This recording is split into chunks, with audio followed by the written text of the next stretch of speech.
And then there's the guys. First of all, want to thank you all for being here. On behalf of my lovely wife, Shelley, and I want to thank you all. We want to thank the Pennsylvania crew, Tammy and Nan, and the whole crew for making it out to help this week and celebrate this awesome event. Quick disclaimer, a lot of people on this side of the room know this about me, I am a crier. So if I do, when I do get choked up or there's pauses or it gets uncomfortable for all of you, please bear with me. That just probably means I'm having the night I was hoping to have, right? So, when I thought about what these speeches usually entail, they usually entail stories or advice. I could do that. I could tell lots of stories about Jacob. Obviously, the first of 6, he had to be a guinea pig to 2 parents who had no idea what they were doing. That's right. For any of you who know, who ever heard of Laurel and Hardy, this is Laurel.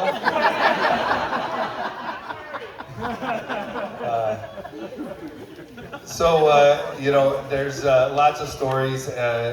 Jacob also had to be a leader, and he also could be an instigator. I remember one morning waking up, a young family with 2 young kids, and smelling breakfast cooking, and thinking, oh wow, man, that smells delicious, and then realizing that the only 2 adults in the house were still in bed.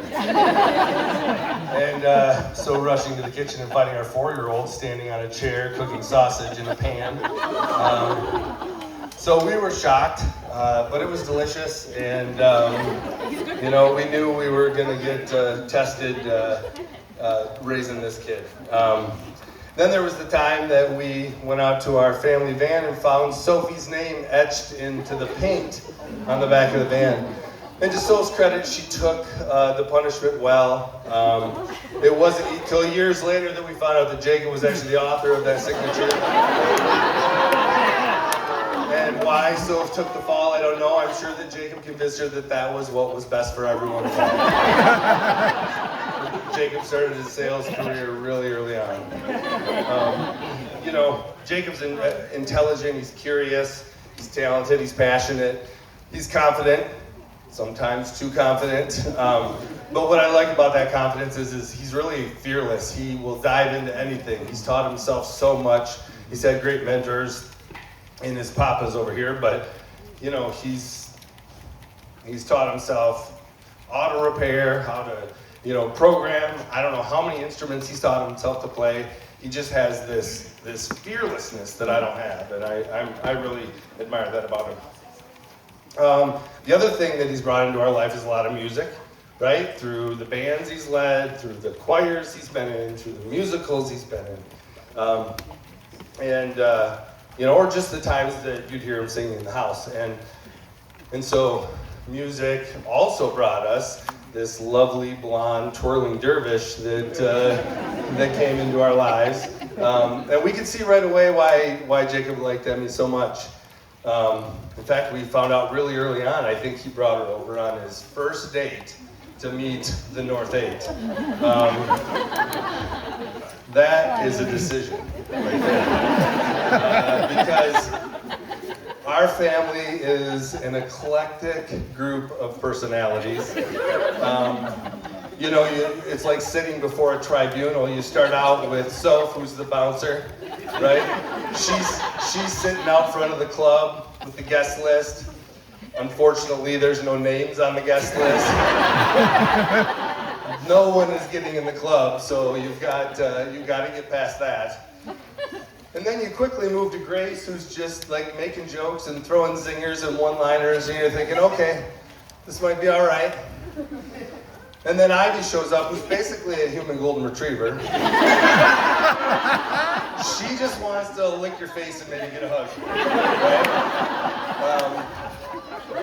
That's so true. And then you don't even realize that Lydia's sitting in the corner. She's the family assassin. She's like checking sight lines and looking for threats, right? You don't even know. She's just checking to make sure that everybody's safe. And then Caleb comes in and he's basically vibrating, and he runs up and all he wants to know is if you have any extra Robux or if you'll take him fishing, right? But to Emmy's credit, she handled it with so much grace and she fit into our family right away, and I really appreciate that about her. She grew up with the crazy. Yeah, she was right at home. You know, she makes Jacob happy. She enjoys spending time with our family.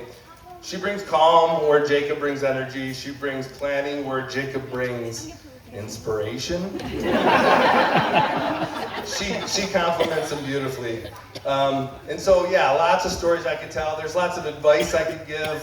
You know, you often hear, hey, never go to bed angry. I see lots of smiling faces from anyone who's been married for more than 5 minutes, right? That is a challenge, to say the least. I will say that there will be nights where maybe you go to bed not the biggest fans of one another. Just let that rest and give you perspective in the morning, right?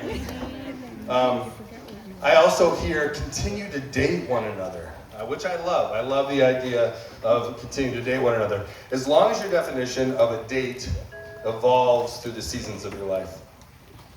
Especially once you've had the many, many children that you're going to have.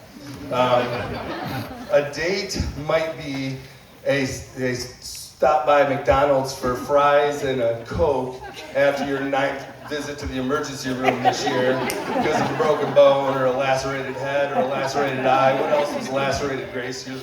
We call Grace Laceration because she's the stitches queen. Jacob's had more concussions than Mike Tyson.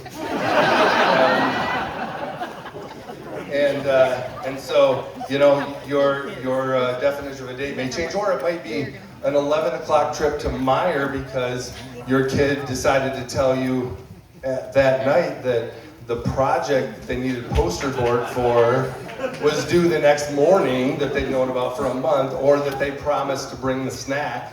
And so that might be a date, running to Meijer to get those supplies. So as long as you're willing to, to modify your idea of a date, you'll be okay.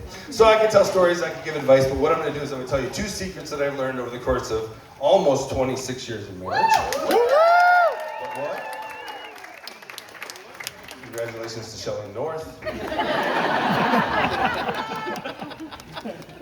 I haven't changed a bit. Secret 1 is overwhelm one another with love and mercy, right? I did not coordinate with Father Rob today, but our messages are ironically very similar, because you're gonna struggle, you're gonna fail, you're gonna be weak, you're gonna make bad decisions.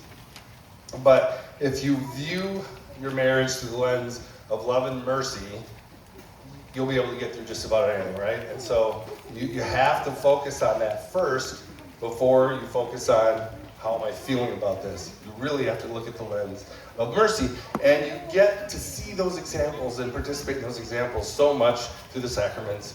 You did it today. The ultimate sacrament of love through the Eucharist and through reconciliation is the greatest example that Jesus gives us of mercy. So continue to participate in those frequently. The second secret is to make up for what is lacking in one another, okay? Both of you have your faults. Both of you have these wonderful things about you. Don't view those gaps in the other person as something that is a problem. View them as opportunities. That's what I get to do. That's how I get to make my spouse better. That's how I get to love them more deeply, is by making up for that, rather than keeping score, rather than being frustrated that they don't do this or they don't do that, right? If you can see that as an opportunity and almost make it your life objective to fill in where the other lacks, man, it makes life so much easier. So, let us raise a toast to Mr. and Mrs. North. I got nothing. May you build your marriage on love. May you protect that love with mercy. Nice. And may you help each other and your many, many, many children become the people that God created you to be. Cheers. Cheers.